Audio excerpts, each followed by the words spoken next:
This past semester, I was teaching the History of Rock Part 2, the History of Rock since 1970, and that's a 300-person enrollment class.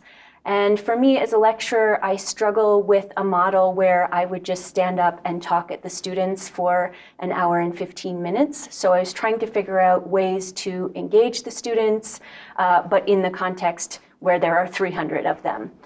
This semester, I ended up using the e-polling system, and I was trying to experiment with different ways of using that polling system. So sometimes I used it to give examples of the kinds of questions that students might encounter on an exam.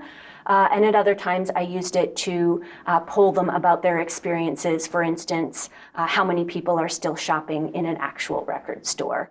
All of the students can use the e-polling system either from their smartphone or from a tablet or a laptop. It's web-based, so all that they get is the URL, and then I give them a code to enter into that particular poll with the set of questions that I've prepared in advance. I've spent maybe 10 minutes before class to get the questions ready, to get the code prepared, and then once you're in the classroom, it's just a matter of setting the poll live and waiting for the answers to come in. The format of it is great because it's quite flexible. You can do either true-false questions, you can do multiple choice questions, and there's even space to do a short answer kind of questions. And this was one way that I tried to get their voices into the classroom to have their experiences heard. That system can be used in a live polling situation so that the answers are showing up on the screen as they're coming in live. That's a little bit risky because sometimes you get some strange or funny answers, but for the most part, I think it worked quite well.